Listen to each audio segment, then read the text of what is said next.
ತಂದೆ ತಾಯಿಗಳಿಗೆ ಆರೋಗ್ಯ ವಿಮೆ ಮಾಡಿಸ್ಬೋದಾ?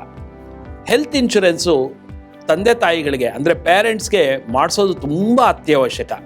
ಯಾಕೆಂದರೆ ತಮಗೆ ಗೊತ್ತಿದ್ದಂಗೆ ಹೆಲ್ತ್ ಇನ್ಶೂರೆನ್ಸ್ನಲ್ಲಿ ಆಕ್ಸಿಡೆಂಟ್ಸ್ ಮತ್ತು ಹುಷಾರಿಲ್ಲದೆ ಇರೋದು ಎರಡರಿಂದ ಅಡ್ಮಿಟ್ ಆದಾಗಲೂ ಕವರೇಜ್ ಸಿಗುತ್ತೆ. ಈಗ ವಯಸ್ಸಾದವ್ರಿಗೆ ಏನಪ್ಪ ಆಕ್ಸಿಡೆಂಟ್ಸ್ ಆಗುತ್ತೆ ಅಂತಂದರೆ, ಆಕ್ಸಿಡೆಂಟ್ ಅಂದರೆ ಬರೀ ರೋಡ್ ಟ್ರಾಫಿಕ್ ಆಕ್ಸಿಡೆಂಟ್ ಒಂದೇ ಅಲ್ಲ.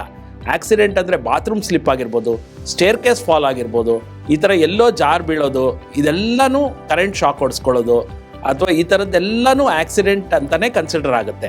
ಸೊ ಇದರಿಂದ ಸಂಬಂಧಪಟ್ಟಂಗೆ ಯಾವುದೇ ರೀತಿ ಆಗಿ ಅಡ್ಮಿಟ್ ಆದರೂ ಕೂಡ ಹೆಲ್ತ್ ಇನ್ಶೂರೆನ್ಸ್ನಲ್ಲಿ ಕ್ಲೇಮ್ ಬರುತ್ತೆ. ಸೊ ವಯಸ್ಸಾದವ್ರಿಗೆ ಸಾಮಾನ್ಯವಾಗಿ ಕಾಡುವಂಥ ಒಂದು ಪ್ರಾಬ್ಲಮ್ ಏನಂದರೆ ಬಾತ್ರೂಮ್ ಸ್ಲಿಪ್ಸ್. ಸೊ ಬಾತ್ರೂಮ್ನಲ್ಲಿ ಜಾರ್ ಬಿದ್ದುಬಿಡ್ತಾರೆ, ಅದು ತುಂಬ ಡೇಂಜರಸ್ಸು. ಹಾಗಾಗಿ ಅವರಿಗೆ ಕವರೇಜ್ ಇರೋದು ತುಂಬ ಇಂಪಾರ್ಟೆಂಟು. ಮತ್ತು ವಯಸ್ಸಾದ ಕಾಲಕ್ಕೆ ಸ್ವಲ್ಪ ಕಾಯಿಲೆಗಳು ಎಲ್ಲ ಈಸಿಯಾಗಿ ಬೇಗ ಬರುತ್ತೆ. ಹಾಗಾಗಿ ತಂದೆ ತಾಯಿಗಳಿಗೆ ಹೆಲ್ತ್ ಇನ್ಶೂರೆನ್ಸ್ ಮಾಡಿಸೋದು ತುಂಬ ಅತ್ಯವಶ್ಯಕ. ಎಲ್ಲ ಕಂಪನಿನವರು ಹೆಲ್ತ್ ಇನ್ಶೂರೆನ್ಸ್ ತಂದೆ ತಾಯಿಗಳಿಗೂ ಮಾಡ್ತಾರೆ. 60 ವರ್ಷ ಮೇಲ್ಪಟ್ಟಿದ್ರೆ ಸ್ವಲ್ಪ ಕಂಡೀಷನ್ಸ್ ಇರುತ್ತೆ, ಪ್ರೀಮಿಯಮ್ ಸ್ವಲ್ಪ ಜಾಸ್ತಿ ಇರುತ್ತೆ. ಆದ್ರೂ ಪರವಾಗಿಲ್ಲ, ದಯಮಾಡಿ ಎಲ್ಲರೂ ತಂದೆ ತಾಯಿಗಳಿಗೆ ಹೆಲ್ತ್ ಇನ್ಶೂರೆನ್ಸ್ನ ಅತ್ಯವಶ್ಯಕವಾಗಿ ಮಾಡಿಸ್ಬೇಕಾಗಿ ಕೇಳ್ತೀನಿ. ಒಂದು. ಎರಡನೇದು, ಇದ್ರ ಬಗ್ಗೆ ಹೆಚ್ಚಿನ ಮಾಹಿತಿ ಬೇಕಾಗಿದ್ದಲ್ಲಿ ಈ ಕೆಳಗಿನ ನಂಬರನ್ನು ಸಂಪರ್ಕಿಸಿ.